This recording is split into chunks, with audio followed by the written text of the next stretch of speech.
Ei, bojos i boges! Per casualitats de la vida, molts dels meus millors amics són invidents. Suposo que tot va començar amb en Joan, que sortia amb la meva veïna Alicia. Aleshores érem tan sols coneguts, no tenia res ni a favor ni en contra d'ell, era tan sols el nuvi de la meva veïna, que casualment no s'hi veia massa.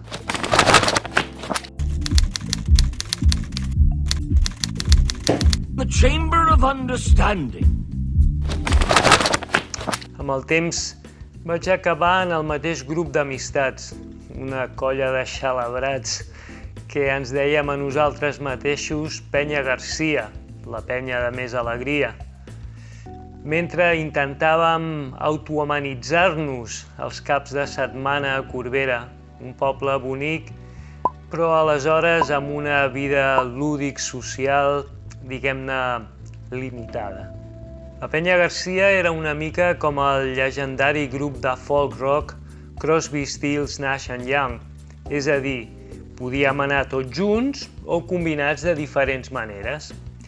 De seguida em vaig adonar que el Joan i jo teníem moltes més coses en comú de les que jo podia imaginar en un principi. En Joan és un tipus intel·ligent i sensible, amb moltes qualitats, que ha tingut la desgràcia de patir una malaltia que el va deixar progressivament cec en la seva adolescència. No cal dir que va ser dur per tots els que ho vam viure, però sobretot per ell. No vull ni pensar què devia ser allò. Un dia li vaig comentar a la meva amiga Neus, cega de naixement, per tu això de veure ha de ser com per mi la telepatia o quelcom així, oi?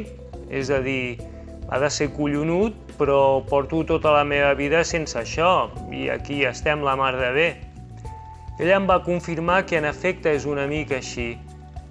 Amb temps, un cert punt d'honor i una petita ajuda dels seus amics, en Joan no només va superar aquest tràngol, sinó que amb els anys va conèixer una dona fantàstica, l'Anna, amb qui es va casar i amb la qual ha format una família preciosa, amb 2 fills maquíssims i amb els problemes i alegries de qualsevol família normal.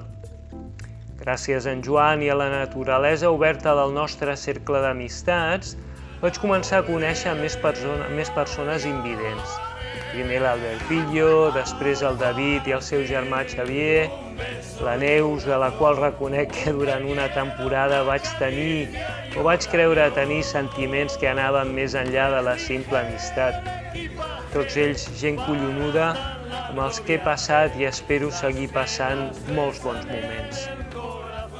Per què vull parlar d'aquest tema? Fa anys que vaig notar, i segueixo notant, una certa commiseració per part de molta gent, quan no directament condescendència envers els cecs. I si bé he de lloar l'empatia, crec que sovint ens trobem amb una percepció errònia del que és aquest col·lectiu. Primer de tot cal dir que per descomptat hi ha de tot.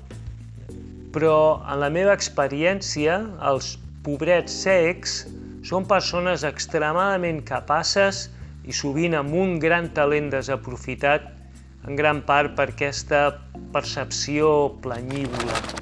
Val a dir que no aconsegueixo imaginar-me un univers en el qual vegem a cap dels meus amics cecs treballant de rellotger o de tallador de diamants.